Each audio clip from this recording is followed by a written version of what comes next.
고백습니다. 신앙고백서 우리 16장 선행에 대하여 오늘 같이 볼 텐데요. 책자는 우리 노란 책 104페이지이고요. 우리 말씀 같이 보고 시작하도록 하겠습니다. 말씀 에스겔 36장 24절에서 28절까지랑 31절 이렇게 보도록 하겠습니다. 에스겔 36장 24절부터 28절까지 그리고 31절 제가 봉독하겠습니다. 내가 너희를 여러 나라 가운데서 인도하여 내고 여러 민족 가운데서 모아 데리고 고국 땅에 들어가서 맑은 물을 너희에게 뿌려서 너희를 정결하게 하되 곧 너희 모든 더러운 것에서와 모든 우상 숭배에서 너희를 정결하게 할 것이며 또 새 영을 너희 속에 두어오고 새 마음을 너희에게 두되 너희 육신에서 굳은 마음을 제거하고 부드러운 마음을 줄 것이며 또 내 영을 너희 속에 두어 너희로 내 율례를 행하게 하리니 너희가 내 규례를 지켜 행할지라.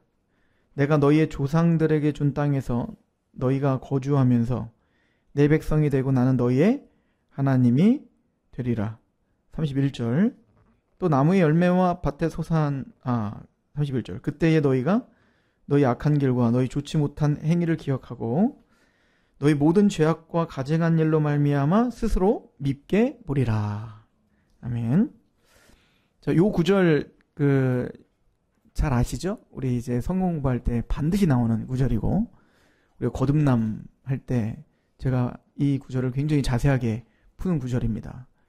상록교인이면서 이거 모르면은 저건 간첩이다. 그래서 너무 중요한 구절입니다.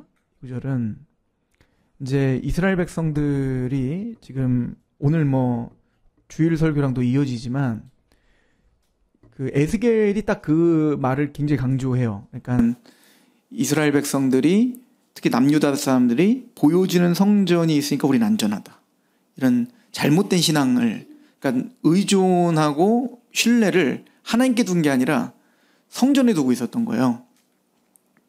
그래서 이제 에스겔서에 보면 막 번쩍번쩍하고 막 내샘물이 막 왔다 갔다 하고 막 바뀌고 돌고 막 그런 구절들이 많이 나오거든요. 그게 다 뭐냐면 역동적으로 하나님의 영광이 이제는 성전에서 떠나는 걸 보여주고 있는 겁니다. 그 하나님의 영광이 떠나서 그럼 어디를 가냐? 지금 바벨론으로 끌려간 그발 강가에 끌려있는 포로로 끌려간 그 사람들에게 하나님이 임시적으로 성소를 삼겠다 이렇게 이야기를 해요. 왜 그런가 하면 지금 이제 예루살렘이 패망하고 1차, 3차로 다 끌려가거든요. 바벨론에. 근데 제일 먼저 끌려간 게 이제 에스겔입니다. 에스겔이 제사장이었거든요. 그러다 보니까 제사장 가문을 끌고 간 거죠. 아직 예루살렘 성전은 무너지지 않았던 상태였어요. 그러니까 그 예루살렘 거민들은 어떻게 생각을 했냐면 와 그래 우리가 죄를 지었기 때문에 지금 이 성전이 우리 예루살렘이 패망한 거다. 그럼 누구 죄 때문이냐? 저놈들 때문이다. 이렇게 된 거예요. 왜냐면은 저놈들이 뭔가 잘못했으니까 저 끌려가는 거겠지.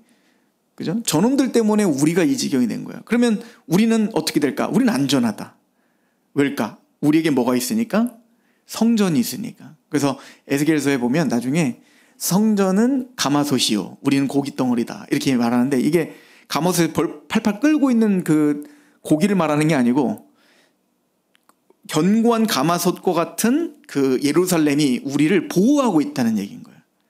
그러니까 이 예루살렘 안에 들어가면 우리는 산다. 이렇게 되는 거죠. 그러니까 오늘 이제 제가 우리 주일 본 예배 때 설교했던 내용도 사실은 다 설명을 못했어요. 시간이 없어서. 나중에 보면 예수님이 이제 산으로 도망가라. 이런 말이 나오거든요. 마태복음 24장에 보면. 그래서 기독교인들은 그걸 믿고 산으로 진짜 도망가요. 그 AD 70년에 막 로마군이 이렇게 할 때 주님의 말을 듣고 예루살렘을 떠나 산으로 도망갔다. 왜? 예루살렘 망한다는 예언을 들었으니까. 근데 그때 많은 유대인들은 어디로 숨어 들어갔을까요? 예루살렘 안으로 들어간 겁니다. 왜? 예루살렘이 우리 가마솥이 돼서 우리를 보호해 줄 거라는 생각을 하고 있는 거죠. 어떻게 됐을까요? 예루살렘 안에서 살육당했죠. 그죠? 그거와 똑같은 거예요. 그러니까 이 시대에도 예루살렘이 나를 보호해 줄 거라고 하는 잘못된 신앙, 그거를 갖고 있었던 겁니다. 그러니까 그거를 의지하지 말고, 보여지는 성전을 의지하지 말고 회개를 해야죠. 하나님이 우리의 보호자인데 하나님의 말씀 앞에 반응을 해야 되는데, 그들은 하나님과 관심이 없고 하나님을 향한 내가 드렸던, 내가 지어놓은 이 성전과 열심과 종교적인 행위에 관심이 있었지, 하나님이 나에게 진짜 뭘 원하는지 전혀 관심이 없었던 거죠. 자, 그래서 하나님은 이제 그 성전에서 떠날 수밖에 없어. 그럼 왜 떠날 수밖에 없을까요? 죄가 가득하니까. 쉽게 말하면 여러분들 성전 안에서 이루어지는 게 뭐예요? 제사잖아요. 그러니까 양이나 소나 비둘기나 맨날 그 제물이 잡혀요. 그러니까 피를 흘리고 사체가 널브러져 있을 거 아닙니까? 근데 날마다 이제 제사장은 그걸 어떻게 해야 돼요? 치우고 물로 닦고 정결하게 해야 되잖아요. 근데 만약에 1년이 돼도 안 치웠다고 생각해 보세요. 그리고 계속 제물은 죽여 거기서. 그럼 어떻게 될까요? 상상도 못할 일이 벌어지죠. 거긴 시체 썩은 냄새가, 이건 상상하기가 어렵죠. 근데 하나님 보시기에는 지금 너희들이 드려지고 있는 이 성전이 너무 부패해서 내가 들어갈 수 없다 이거예요. 그래서 하나님은 그 더러워진 성전에서 떠날 수밖에 없는 거예요. 하나님 죄와 타협할 수 없으니까. 근데 이제 에스겔서는 그러면 내가 이 성전을 탄핵시키고 끝장내는 게 아니라 진짜 성전을 앞으로 세우기 위함이다 이거예요. 그러니까 우리 지난주에 주일 설교 때 예수님께서 성전에 나오셨다. 제가 어떻게 설명했죠? 이제는 보여지는 성전에서 나오시고 진짜 성전으로 들어가시는 겁니다. 그게 바로 십자가고, 부활하신 이후에 예수님이 참 성전이 되어주시잖아요. 보여지는 성전이 무너지고 진짜 성전이 세워지는 겁니다. 마찬가지로 에스겔서는 이 보여지는 성전은 무너질 건데, 그러나 이제 진짜 완성된 회복된 성전이 세워질 거야 를 예언하는 거예요. 그럼 당연히 그럼 하나님이 거하시는 성전이 되기 위해서 어떤 일이 벌어져야 될까요? 첫 번째, 그 더러워진 것이 정결케 해야 될 거 아니에요, 그죠? 그래서 그 이야기가 25절에 있는 겁니다. 맑은 물을 너희에게 뿌려 너희를 정결하게 하되, 곧 너희의 모든 더러운 곳에서와 모두 우상 숭배에서 너희를 정결하게 하는 게 첫 번째입니다.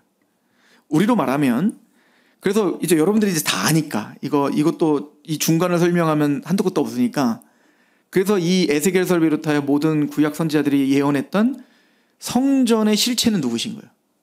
예수님이시잖아요. 그리고 예수 그리스도로 말미암아 정결케 된 저와 여러분들이 성전이 된 겁니다. 그죠? 그래서 고린도전서 3장 16절에 너희가 하나님의 성전인 것과 하나님의 성령이 너희 안에 거하시는 거 알지 못하느냐? 그렇지 않으면 너희는 버리운 자다. 그래서 이제 건물이 성전이 아니라 뭐가 성전이다? 사람이 성전이에요. 우리 목자 모임 이따 해야 되는데 요거 하고 계세요? 우리 목장에서 여기 다 나오더라고요. 그래서 교회에서 하는 이런 교육을 잘 하시기 바랍니다.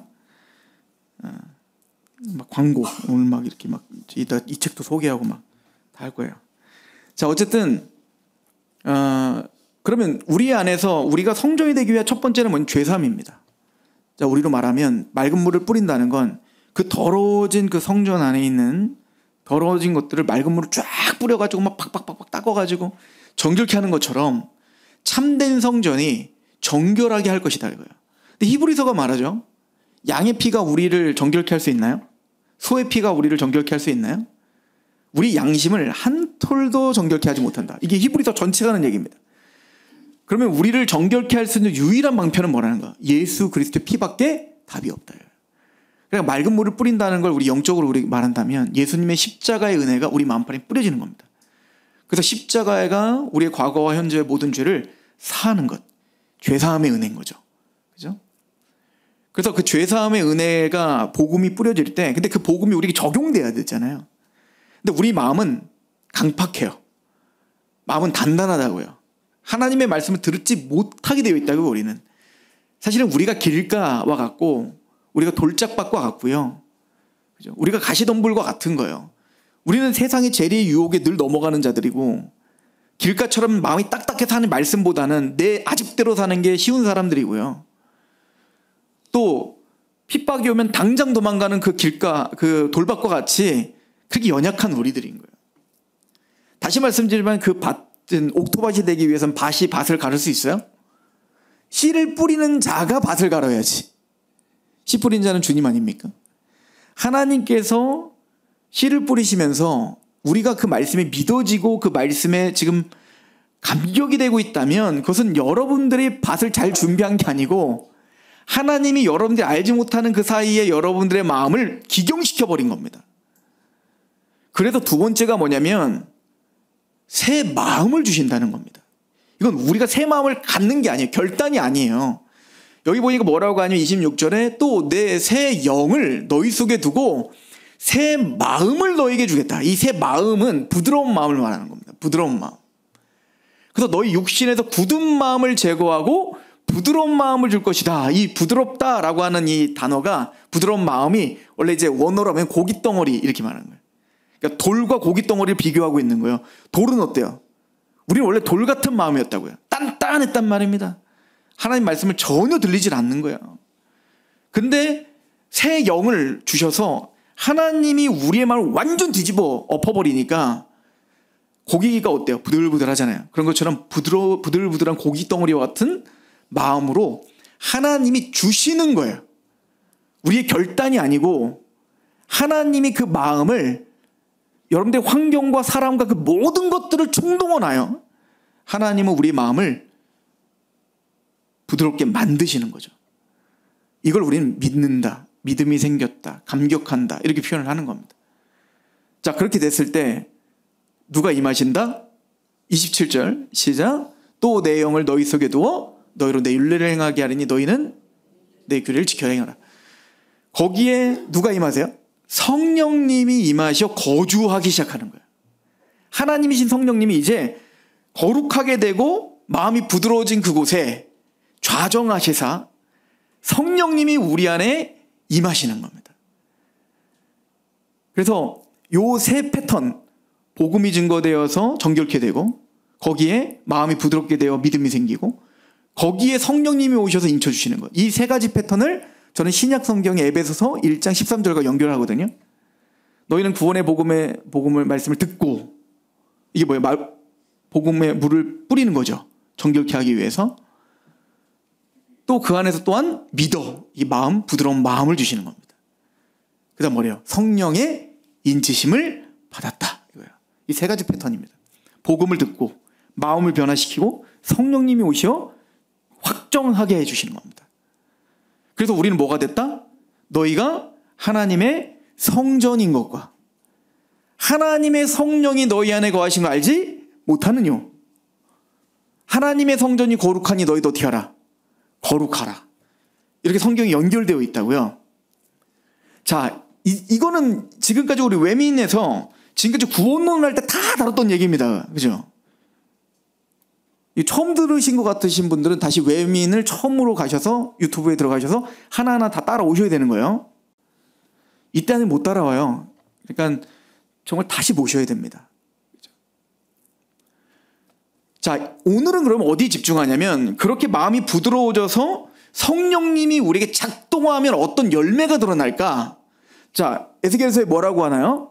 27절에 내 영을 너희 속에 두어 너희로 뭘 하게 할 거라는 거예요? 내 율례를 행하게, 하나님의 말씀을 따라 살게 할 거라는 거예요.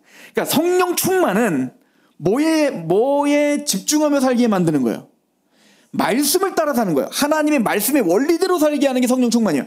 자, 그러면 여러분들, 이제 여러분들은 분명한 기준이 있어야 되는 거예요. 이 사람이 신앙이 좋냐 안 좋냐는 이 사람이 방언을 하냐 안 하냐, 쓰러졌냐 안 쓰러졌냐, 이 사람이 뭐 어떤 걸 경험했냐 안 했냐, 뭐 푸닥거리 했냐 안 했냐, 아무 상관없어요.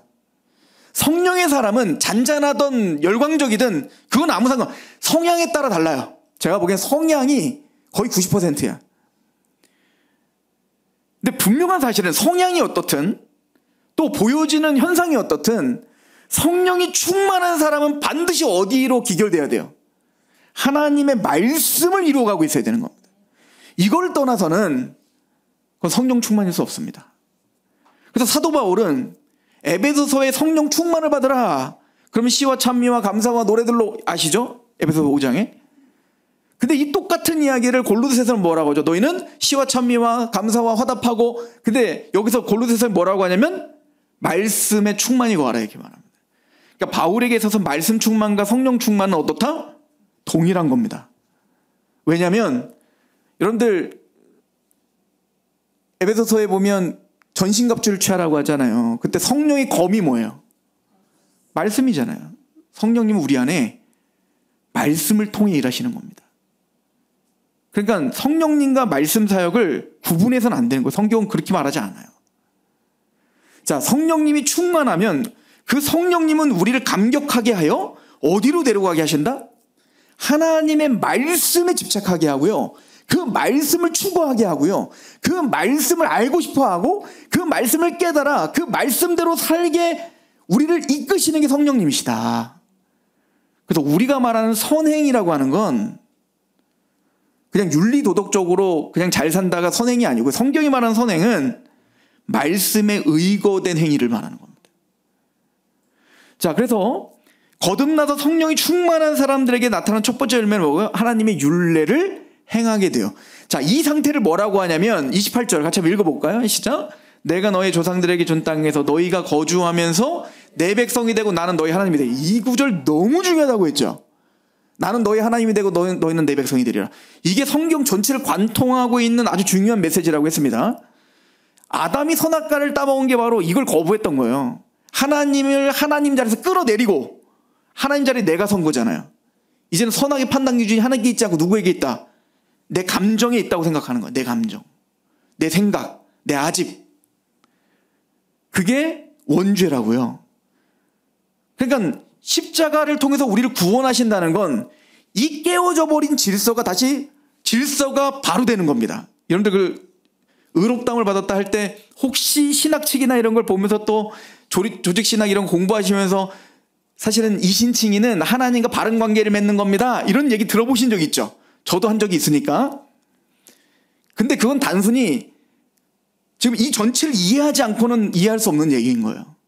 그러니까 죄라는 건 관계가 깨져버린 거예요. 하나님을 끌어내리고 내가 하나님 자리에 앉았거든요. 이게 죄거든요. 그럼 의는 뭐예요? 의. 하나님은 하나님 자리에, 우리는 우리 자리에 그 질서가 다시 확립되는 게 의예요. 의로운 상태라고요. 이 얘기는 뭐냐면 이제는 그 성령님을 통하여서 하나님이 누군지 분명히 알게 됐거든요. 그래서 하나님은 하나님이시고 우린 그의 백성으로 하나님은 우리를 사랑하시고 우리는 그에게 복종하는 질서가 확립되는 겁니다. 여러분들 요 상태를 우리의 실제적인 삶 속에서 구현해내며 다음 세대에 다 알려줘야 될 중요한 표본이 뭐예요? 부부입니다. 남편은 예수님께서 교회를 위해 십자가에 죽기까지 사랑한 것처럼 사랑하고, 아내는 그 사랑 안에서 남편을 이게 복종하는 거. 이거는 고리타분한 옛날에 어떤 무슨 남존여비 사상이 아니에요. 이건 하나님의 질서요. 이거는 하나님의 질서입니다. 사랑과 복종을 통하여서 가정이 세워지고 그 안에서 경건한 자손들이 그걸 보면서 하나님의 사랑과 순종이 뭔지를 자연스럽게 배워 그런 가정을 통하여 교회 같은 가정 같은 교회가 생겨 그런 경건한 자손들이 생육하고 번성하여 하나님의 영광을 드러나게 하는 거, 이게 원래 하나님의 창조 목적이었단 말이에요. 근데 이게 다 어그러진 거예요. 그래서 우리가 그렇게 하나님의 은혜를 받은 사람은, 성령에 충만한 사람은 자, 하나님의 사랑을 알고 그래서 하나님을 이렇게 복종할 수밖에 없죠. 사랑하니까. 이거를 나는 너희 하나님이 되고 너희는 내 백성, 그 질서가 바로게 되는 거예요. 그리고 또 하나 어떤 열매가 드러나죠? 31절인데요. 같이 읽어볼까요? 시작.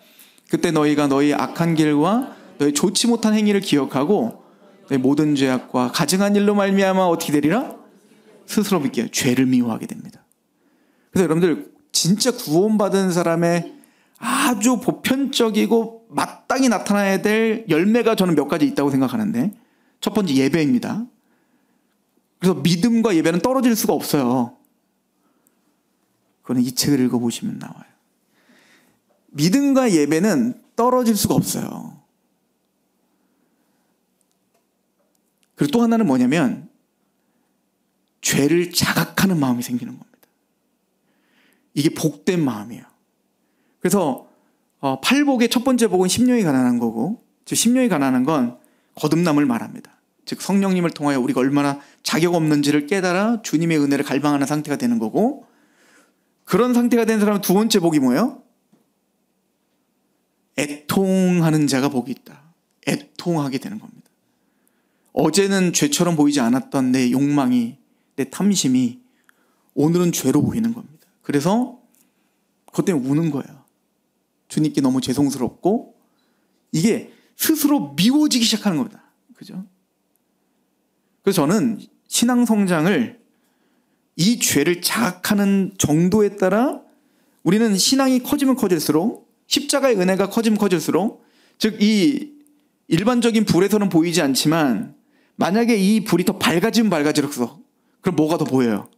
눈에 보이지 않았던 먼지가 쫙 보이는 것처럼 우리 안에 복음과 성령님의 조명이 강해지면 강해질수록 남의 죄가 보이는 게 아니라 뭐가 보여요? 내 안에 죄가 보입니다. 그래서 우리가 얼마나 자격 없는 자인지를 날마다 깨닫게 됩니다. 그렇게 되면 십자가의 은혜는 일정하죠. 근데 그 은혜 속에서 내가 얼마나 죄인지 깨닫게 되면 그만큼 뭐가 커지는 거예요? 은혜가 뭔지를 알게 되는 겁니다. 이게 우리는 성장이라고 하는 거예요. 우리가 대단한 선행을 해서 성장하는 게 아니라, 그래서 사도 바울은 나는 죄인 중에 괴수입니다 라는 고백을 하는 것으로 그의 말년을 고백하는 겁니다. 자, 다 했어요. 사실 오늘 이제 그럼 끝났어요. 요거를 이해하고 한번 읽어보시면 그냥 이해가 되겠죠. 자, 한번 봅시다.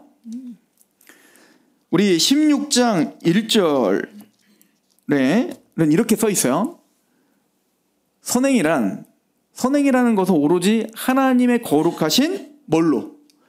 말씀에 명령된 것이어야 됩니다. 그래서 아까 말했죠. 즉 우리가 말하는 선행은 불어이 뜯기 잘하고 이런 것도 물론 선행이죠. 그런데 성경에서 지금 말하고 있는 선행이라는 건 하나님의 말씀에 기반된 걸 말하는 겁니다. 따라서 성경 말씀의 보장이 없이 단지 인간의 맹목적인 열심에 의하여 고안된 것은 선이 아닙니다. 예를 들어서 여러분 우사 사건 알잖아요. 그죠? 베레스 우사. 여러분들 베레스 우사는 하나님께 정말 잘해드리고 싶었던 거예요. 법궤를 옮겨야 되는데 그 법궤를 옮기려고 하다 보니까 그냥 막 손으로 막 들고 가기가 참 미안하니까 좋은 수레를 준비하고, 그리고 소를, 그것도 아주 그냥 어린 소를, 멍에를 씌우지 않았던 그런 소를 해가지고 아주 잘 그냥 법궤를 아니고 애지중지해서 지금 옮기려고 한 거거든요. 그러니까 거기에는 인간의 고안된 노력과 열심과 진심이 묻어 있죠. 근데 베레스는 죽습니다. 왜 그럴까요? 하나님은 법궤를 옮기는 방법을 이미 말씀하셨거든요. 법궤는요, 제사장이 메고 와야 되는 겁니다. 아무나 잡아도 안 돼요. 베레스 우사는 제사장도 아니었고요. 옮기는 방법도 달랐습니다. 그러니까 우리는 착각을 하지 마셔야 되는데 세상적인 잣대가 아니라 여기서 말하는 선행은 철저하게 하나님의 말씀에 의거한 것이어야 된다. 이게 중요하다. 하나님의 심판대 앞에 우리의 선행을 평가할 때는 우리의 생각이 중요하지 않아요. 사울이 아말렉을 다 진멸하라고 할 때 이 악한 거 왜 진멸해요? 좋은 거 내가 하나님께 드리려고 했죠. 왕이시여, 순종이 제사보다 낫다는 거예요. 하나님 순종을 원하시는 거지 우리 생각을 원하시는 게 아니에요. 우리가 하나님 말씀하셨는데 사울은 이걸 왜 아까운데 왜 버립니까? 라고 했다는 얘기는 내가 하나님 자리에 있는 겁니다. 하나님 뭔 뜻이 있었겠지. 아니 피조물인 우리가 하나님의 뜻을 어떻게 아냐고요. 근데 자신의 생각대로 자신이 고안하는 걸 우기고 있다는 얘기는 뭐냐면 당신은 모릅니다. 내가 더 똑똑합니다. 하나님 앞에 그러고 있는 것 같은 거예요.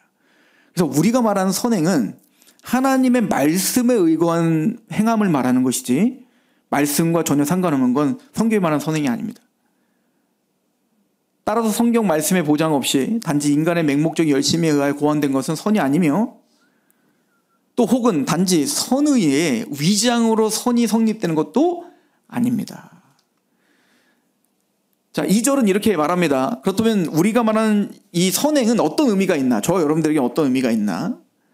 하나님의 명령에 대한 순종으로 이루어진 선행은들은 첫 번째, 신앙의 열매와 증표입니다.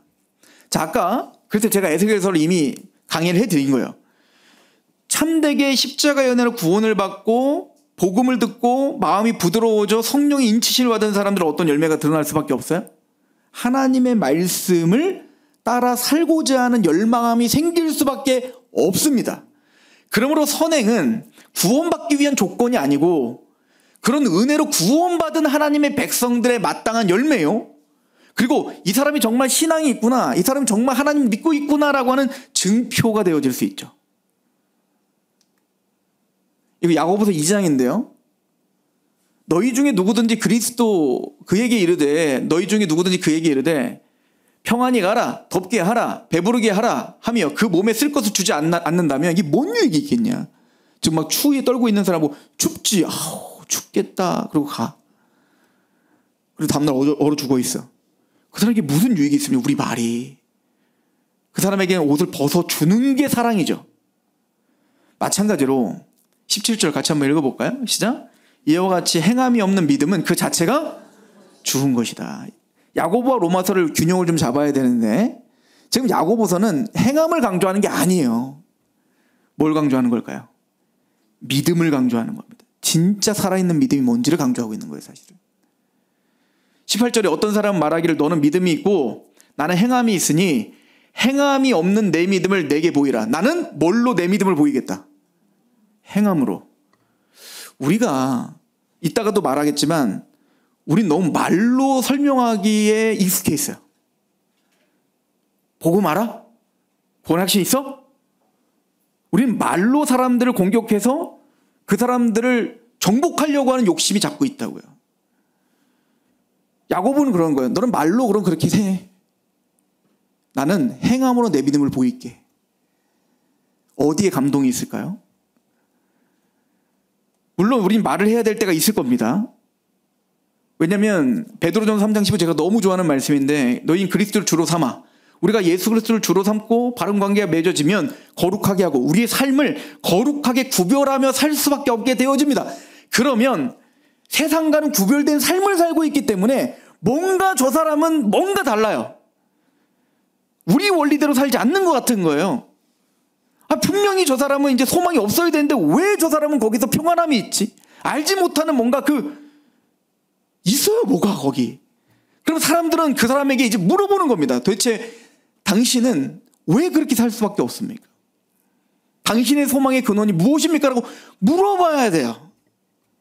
그래서 그리스도를 주로 삼아 거룩하게 하고 너희에게 소망을 묻는 자들에게 대답할 것을 어떻게 하라? 예비하라. 말로 떠들기 전에 먼저 우리의 삶을 하나님 앞에 드리는 겁니다. 그리고 언제든지 누구에게든지 말할 수 있는 복음을 준비해 놓는 겁니다. 초대교회를 보시오. 사도행전 2장 3장을 보세요. 그 사람들이 떡을 떼고 말씀 앞에 서로 유무상통하기 시작했습니다. 삶으로 정말 사랑하기 시작했죠. 그래서 어떤 일이 벌어져요? 구원받는 자들이 날마다 더하더라. 말로만 한 게 아니에요.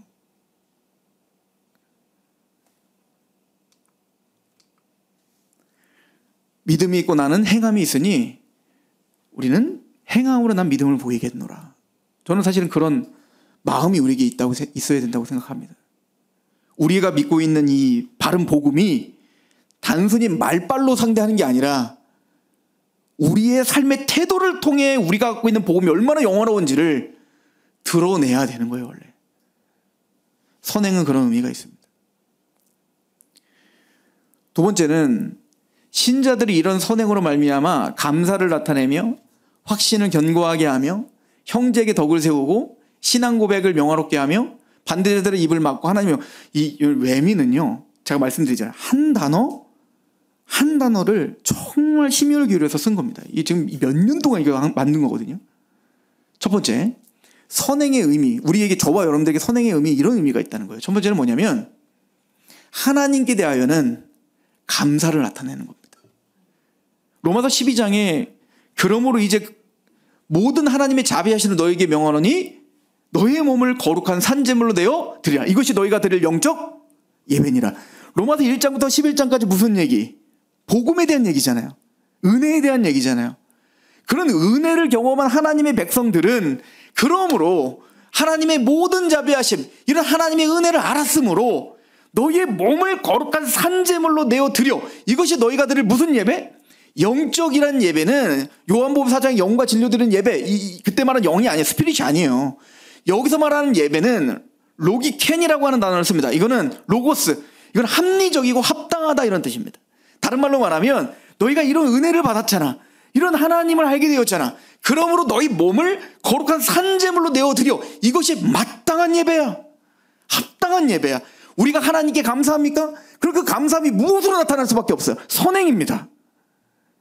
우리의 삶을 통해 나타날 수밖에 없는 거예요. 그래서 하나님을 향해서는 선행은 우리의 구원에 대한 감사의 표현입니다. 당연한 거 아니에요? 두 번째는 나 자신에게는 하나님께 대한 감사의 표현이고 나 자신에게는 확신을 견고하게 합니다. 우리가 구원받았다는 확신이 더욱더 견고해질 것입니다.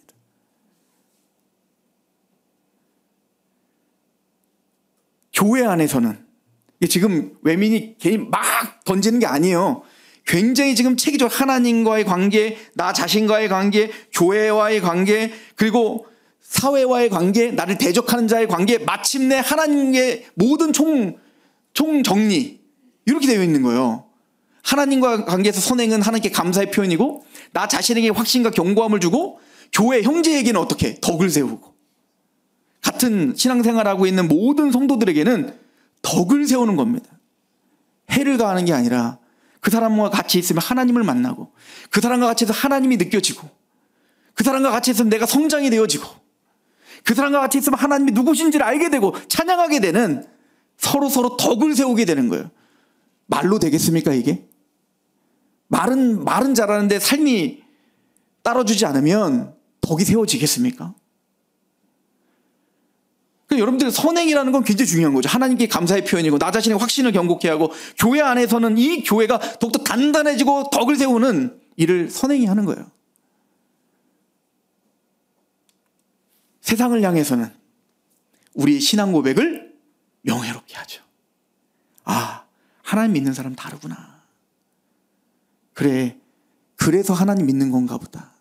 내가 아직 신앙은 생기지 않지만 저 사람을 보니 하나님 참 좋으신 분인 것 같아. 세상을 향해서는 그런 소리를 들어야 되는 거죠. 여러분들 보세요. 우리 믿음의 선진들을 보면 특히 이삭 보세요. 이삭 한 거 뭐 있어요? 하나님 약속 붙들고 자신의 우물 뺏기는데 그냥 뺏기면 살았잖아요. 그러나 자기 가서 하나님의 의지하고 또 우물을 파요. 그때 아비멜렉이 그런 이삭을 보면서 하나님을 보는 겁니다. 이야, 요셉도 똑같잖아요. 요셉이 한 게 뭐 있어요? 뭐 대단한 능력을 발휘해서 막 폭풍 붙이겠나요? 아니, 그냥 노예로 살았어요. 그리고 하나님이 주시는 지혜대로 그의 꿈을 해석해 줬고요. 근데 자기 마음대로 되지도 않았어요. 2년 동안 또 그 술 맡은 관원장이 말도 안 했잖아요. 근데 마침내 애굽의 파라오가 그냥 하나님 말씀 앞에 그냥 살았을 뿐이에요. 고난의 삶을 살았을 뿐이에요. 그런데 그 애굽의 파라오가 하나님 믿는 사람이 아니잖아요. 요셉을 보고 뭐라죠? 나는 이와 같이 성령에 감동된 자를 본 적이 없다. 그 사람 하나님 믿는 사람이 아니에요. 그 사람이 회심하지도 않았을 거예요. 그러나 적어도 그 요셉을 통해 하나님이 누구신지를 배운 거예요. 저는 요즘에 누가 너무너무 사랑스럽냐면 나오미입니다. 나오미가 한 게 뭐 있어요? 베들레헴에서 망해가지고 망명을 떠난 거예요. 모압으로. 그래서 모압 땅에서 하나님을 열심히 믿었더니 어떤 결말이 주어졌어요? 남편 죽고 두 아들 죽었어요. 이런 고난이 어디 있어요? 사실은 비아냥거리고 조롱거리 아닙니까? 모압의 다른 금오스 신을 섬기고 있는 사람들은 잘 먹고 잘 사는데 하나님 믿고 있는 나오미는 완전 패가망신이에요. 근데 놀라운 건 슬픔밖에 없는 그 여인이었는데 나중에 그러잖아요. 나오미는 기쁨이라는 뜻인데 나를 말하라 불러라. 난 쓰다. 근데 그 삶의 여정을 보면서 룻이 뭐라고 하죠? 당신의 하나님 내 하나님이 되고 당신의 백성이 내 백성이 될 것입니다. 룻은 나오미의 지근거리에서 그런 고통 속에 살고 있으면서도 하나님을 본 겁니다. 뭐라고 이론적으로 설명할 수가 없어요. 날마다 눈물을 흘리며 살았을 나오미인데 그 나오미의 인생을 통해 하나님을 본다고요. 저는 이게 신앙이라고 생각해요. 예수 믿었더니 여러분들 다 잘 되기만 하세요? 그러면 감동이 없어. 깨지는 인생을 사는데 거기에 빛이 나기 시작해요.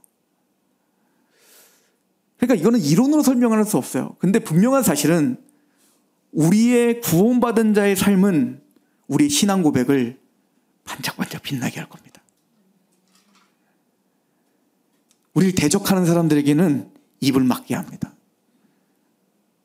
우리가 복음대로 하나님 말씀을 전하는데 어찌하든 우리를 공격하려고 할 때 우리가 바르게 구별된 삶을 살았다면 그들이 입을 막겠죠. 그래서 이런 모든 것들을 통해 사실은 이 선행은 궁극적으로는 하나님께 영광이 되게 할 것입니다. 그런데 이 좋은 걸 포기할 수 있어요? 이 좋은 걸 추구하지 않을 수가 있어요?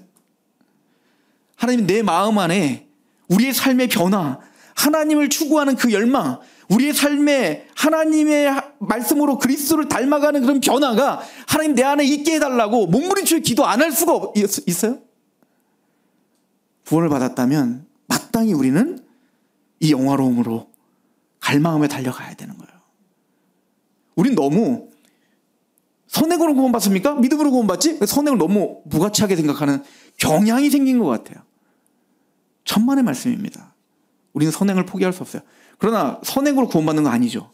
그러나 구원받은 자의 마땅한 열매로 선행은 당연히 강조돼야 됩니다. 그리고 추구해야 됩니다. 왜일까요? 저와 여러분들 창조하신 목적이 여기 있기 때문에 그렇습니다. 신자들은 하나님의 작품으로서 그리스도 안에서 선한 일을 행하기 위하여 창조되었고 결국은 그들이 성결의 열매를 맺게 되고 영생을 얻는다. 전 두 가지라고 생각하는데 첫 번째는 목적이에요. 에베소서 2장 10절에 우리는 그가 만드신 바라 그리스도 예수 안에서 뭐를? 선한 일을 위하여 지음받은 자니 이는 하나님이 전에 예비하사 우리를 그 가운데 행하게 하려 하심이라. 하나님은 우리를 어영부영 살게 하려고 구원을 시킨 거 아닙니다. 그렇잖아요.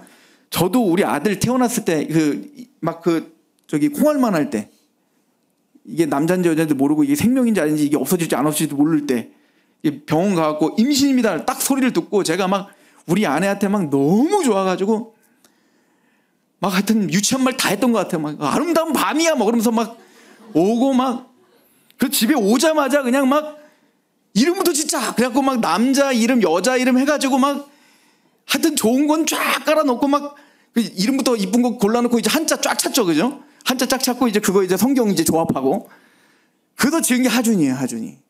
크라자의 밝을준. 제 마음에는 어떤 소망을 갖고 하준이라고 줬을까요? 우리 아이가 태어나면 하나님 정말 밝게 빛나고 그리고 크게 빛나는. 그래서 제가 그때 이 말씀을 생각났던 구절이 베드로전서 2장이었어요.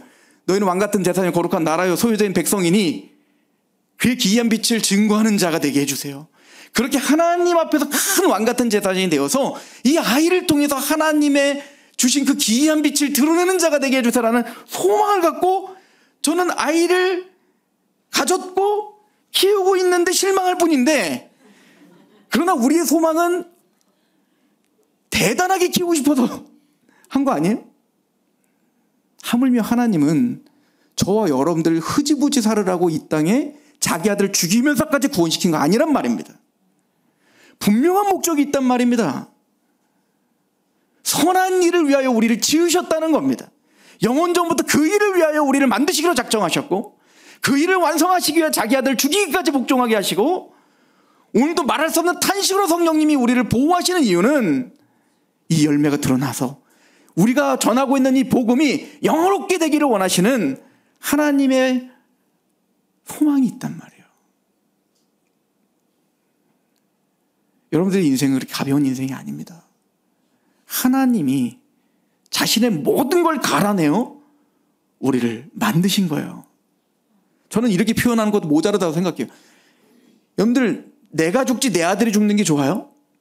아들을 죽였다는 건 그냥 하나님 전체를 갈아 넣으셨다는 얘기인 겁니다. 그거 답이 안 나와요. 그 열매가 여러분인 겁니다. 그런 여러분들을 하나님이 만에 하나 천하 하나 선택해서 아무렇게나 살으라고, 네 마음대로 살으라고 하나님 우리를 구원했겠냐고요. 그래서 분명히 사도 바울은 말하는 겁니다. 우리는 그가 만드신 바라 그리스도 예수 안에서 선한 일을 위하여 지으심을 받았다 이거예요.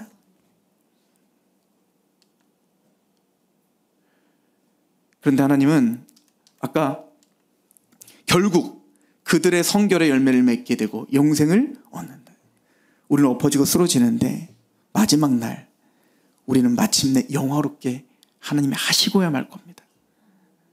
이게 성경의 약속이에요.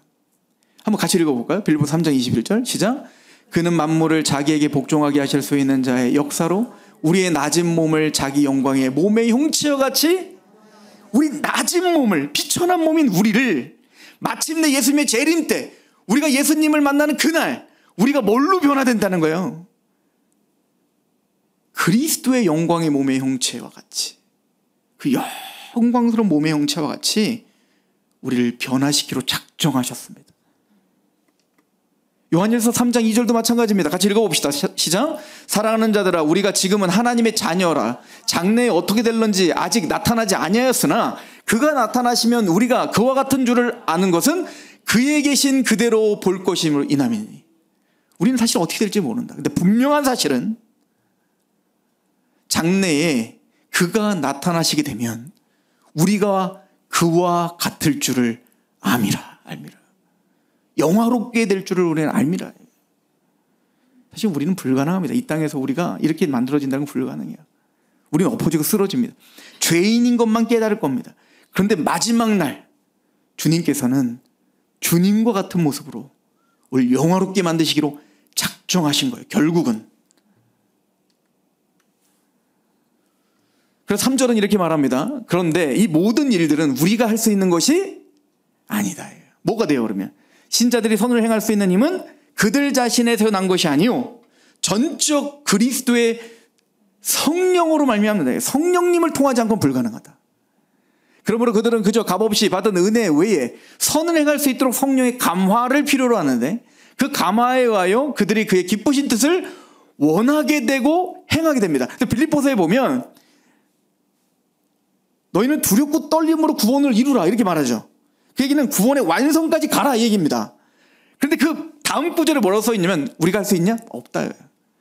착한 우리 안에 소망을 두고 행하시나니 이렇게 말합니다. 하나님 그 일을 이루시기 위해 우리 마음에 소원함을 부릴 듯하게 주신다는 거예요. 그것을 추구하게 만드신다는 겁니다. 어떻게? 이런 거죠. 아까 말했지만 복음을 듣고 거기에 믿음이 생겨 성령님이 임하셔서 성령님이 하시는 역할이 뭐죠? 그러니까 사실은 이게 하나하나에 지금 막 모든 교리가 다 담겨 있는 건데 이미 앞에 했다는 걸 전제로 지금 하는 거예요. 정리하는 겁니다. 요한복음 16장에 성령님이 세 가지 깨닫게 하시죠. 첫 번째 죄에 대해서, 의에 대해서, 심판에 대해서.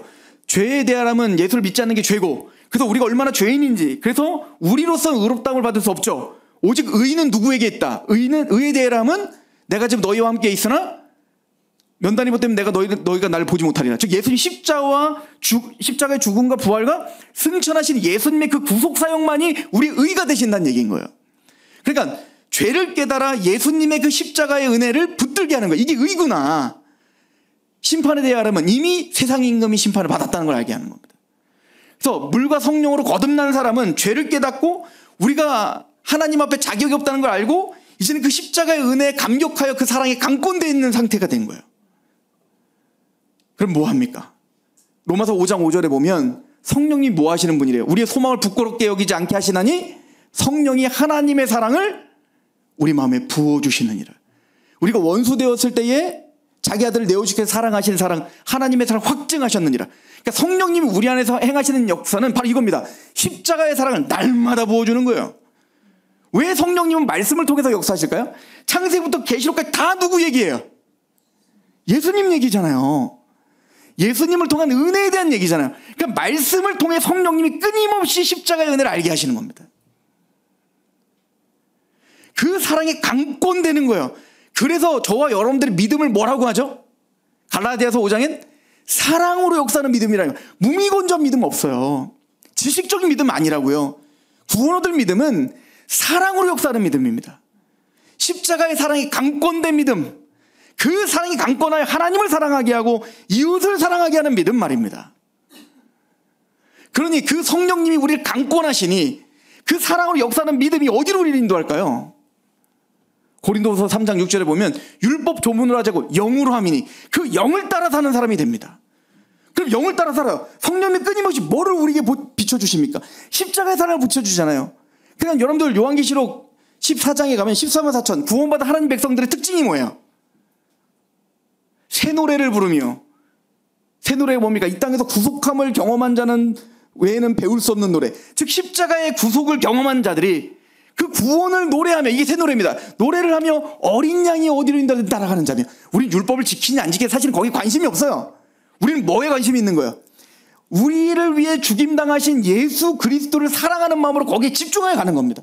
말씀을 봐도 그 십자가를 보고 그 말씀을 통해 하나님의 은혜를 봅니다. 그렇게 가다 보니 근데 예수님이 십자가에서 뭐 하신 거예요? 율법을 폐하셨습니까? 율법을 완성하셨죠. 그래서 당연히 우린 뒤를 돌아보니 뭐를 존중하며 살고 있는 거예요? 하나님 율법을 존중하며 살고 있게 되는 겁니다. 그래서 아까 에스겔 36장에 성령이 있으면 그 율례를 행하게 되리니 라고 이야기하는 거예요.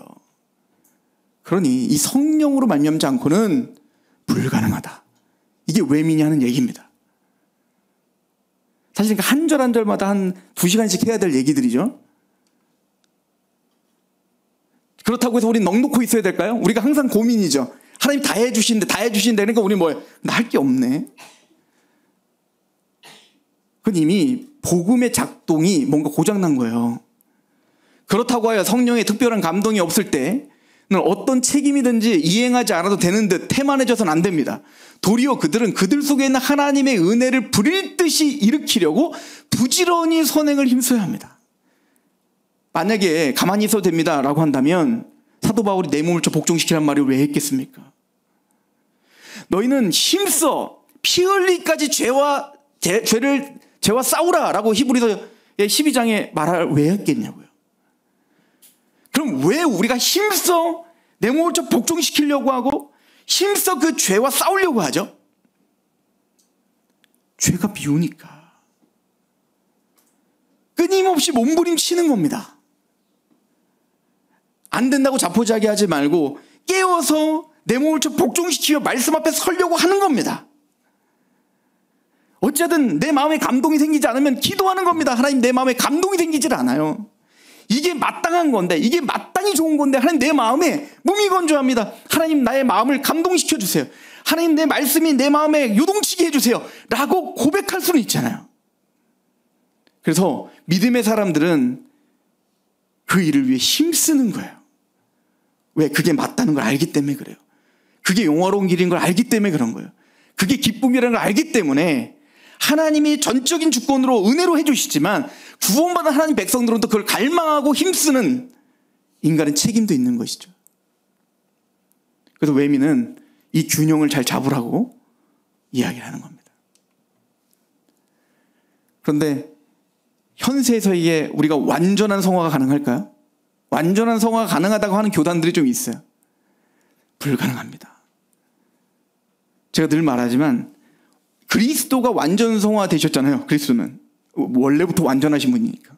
근데 예를 들어 그리스도가 만이라고 해보시다. 만. 성화의 단계가 만이야. 그럼 이 땅에서 우리가 몸부림치면 어느 정도까지 가실 수 있을 것 같아요? 여러분들 어느 정도까지는 나 갈 수 있다. 나 한 100 정도는 하실 수 있다. 불가능합니다. 제가 보기엔 우리가 아무리 노력해도 우린 1, 2 정도밖에 안 될 거예요. 이 땅에서는 불가능해요. 하나님을 순종함에 있어서 현세에서 가능한 최고 수준에 도달한 신자라 할지라도 자기의 책임 이상으로 또는 하나님의 요구보다 더 많이 행하였다고 할 수 없고 도리어 그들이 해야 할 책임에서 대단히 부족한 것이다. 인간은 이거 왜 이런 얘기를 하면 카톨릭을 지금 공격하는 겁니다. 카톨릭을 왜 공격할 수밖에 없어요? 그들은요, 지금까지도 그렇게 믿고 있어요. 우리가 구원받을 의의가 100이라면 보통 저와 여러분들은 100을 못하죠. 우리는 30, 20밖에 못하는 거야. 근데 가끔 사람들 중에 200, 300, 1000, 만을 하는 사람들이 있는 거예요. 그게 세인트들이에요. 성 바오로, 성 베네딕트. 이단이죠. 그러니까 여러분 생각해 보세요. 그럼 잉여 공로가 있어. 그럼 그 잉여 공로 아깝잖아. 그러니까 아까우니까 어떻게 해요? 그 잉여 공로를 누구한테 도와준다는 거야? 우리한테 준다는 거예요. 이런 말도 안 되는 교리가 어디 있냐고요. 이건 예수 그리스도의 십자가의 공로를 완전히 무시하는 거죠. 지금 외민은 그 카톨릭의 잘못된 교리를 지금 정면으로 지금 반박하고 있는 겁니다. 우리 인간들은 어떤 누구도 하나님의 의를 완벽하게 지킬 수 있는 사람이 없다요. 완전 성화는 없습니다. 이 땅에서. 우리의 가장 선한 행실들도 하나님에게서는 사죄나 영생을 받게 하는 공로가 될 수 없습니다. 내 것도 그려한데 내 거를 누구한테 남겨준단 말이에요. 그런 말이 어디 있어요, 성경에. 그 이유는 우리의 선한 행실들과 내세의 영광과는 너무나 큰 차이가 있으며 우리와 하나님 사이의 간격이 무한하기 때문입니다. 우리와 하나님의 간격은 무한해요. 그걸 우리가 어떻게 다 완성할 수 있겠습니까? 그러므로 우리는 최선을 다하여 하나님의 감동하여 하나님께 우리의 선행을 드리지만 그것이 우리의 공로는 아닙니다. 하나님의 은혜예요. 우리의 손으로 이 무한하신 하나님을 유익하게 해드릴 처지가 못되며 또한 그것으로서 우리의 죄악의 빚을 속상, 그러니까 그것으로 빚을 갚을 수 없어요. 가령 우리가 할 수 있는 것을 다 했다 하더라도 여러분들이 정말 최선을 다해서 여한이 없이, 바울이 그랬잖아요. 나는 내 몸을 하나님께 전제로 부어드렸습니다. 저는 그걸 이렇게 해석한단 말이에요. 나는 하나님의 여한이 없이 주님을 위해 살았습니다. 아무리 사도 바울이 그렇게 살았다 할지라도 그것은 우리의 책임을 이행한 것 뿐이고 그 은혜에 그냥 은혜에 감격하여 주님께 예배한 것 뿐이지 그저 우리는 뭐다? 무익한 종이라는 고백을 하는 게 성도입니다. 누가복음에 예수님이 그러잖아요. 너희 중에 누구에게 밭을 갈거나 양을 치는 종이 있어? 밭에 돌아오면 그더러 곧 와 앉아 먹으라 말할 자가 있느냐? 도리어 그더러 내 먹을 것을 준비하고 띠를 띠고 내가 먹고 마시는 동안에 수종 들고 너는 그 후에 먹고 마시라 하지 않겠느냐? 명한대로 하였다고 종에게 감사하겠느냐? 이와 같이 너희도 명령받은 것을 다 행한 후에 이르기를 우리는 무익한 종이라. 우리가 하여야 할 일을 한 것뿐입니다. 우리는 그 감사 때문에 마땅히 해야 될 일을 한 것뿐이지 이것을 주님께 주장할 수는 없습니다. 이게 우리에게 말하는 선행이에요. 그럼 하나님이 진짜로 니들은 할 거 하라 이랬을까요? 그런데 이게 마땅한데 그런 우리의 어줍지 않은 선행도 하나님 기뻐하시고 보상하시고 즐거워하시고 영화롭게 하시는 것이 은혜인 거예요. 이게 나중된 자, 처음 된 자는 나중되고 나중된 자는 처음 된다고 할 때 마지막은 일꾼의 마음이었던 겁니다. 아무도 찾아주는 사람이 없는데 나를 불러주는 것만으로 너무 고마운데 그래서 주님의 이름으로 내가 이렇게 일을 할 수 있는 것만으로도 고마운데 나에게 한 데나리라는 품삯도 주시다니요. 난 이렇게 무익한 종인데 나에게 이런 은혜를 주시다니요 라고 고백을 하는 것뿐입니다. 그럼에도 불구하고 신자들의 인격이 그리스도로 말미암아 하나님께 간합이 된 이상 그들의 선행도 간합이 된다. 그것은 금생에서 그들의 선행이 하나님 보시기에 전혀 책망할 것이 없다는 의미가 아니고 그들의 선에 온전치 못한 것이 많음에도 불구하고 그 아들 안에서 보시는 하나님께서 성실하게 행한 것이면 받으시고 갚아주시기를 기뻐. 그리스도 안에서 우리를 받아주셨기 때문에 우리의 선행이 문제가 아니고 우리를 받아주셨기 때문에 우리 행한 게 너무 기쁜 거예요. 그게 그냥 고맙고 사랑스러운 거예요. 선행의 문제가 아니에요. 제가 시간이 갔지만 하나만 더 얘기 드리면 예전에 우리 하율이가 뭐 다 하셨겠지만 어린이집 갔다 오면 뭘 자꾸 만들어 와요. 선행의 객관적인 잣대로 보면 쓰레기통에 놔야죠. 하나도 안 예뻐요. 근데 내 자녀로 받아들여져 있어요, 내 마음에. 그러니까 그 작품은 지상 최고의 작품입니다, 저한테는. 객관적으로는 아무도 알아주지 않을지라도, 부족함이 너무 많을지라도 그 아이가 내 사랑의 자녀로 받아들여져 있다고요. 그러니 그 아이가 뭘 했든 그건 내 기쁨이에요. 지금도 벽에 걸려 있어요, 그게. 이게 하나님의 은혜입니다. 우리는 무익한 종입니다. 우리의 선행으로 하나님이 영화롭게 되고 우리의 신앙이 더 견고해지고 우리의 신앙 고백이 반짝 빛나게 하며 우리에게 우리를 대항하고 있는 자들에 대하여 입을 막게 하는 그 거룩한 열매들이 우리 안에 많이 나타나길 소망합니다. 안 끝났네요. 읽으시면 됩니다.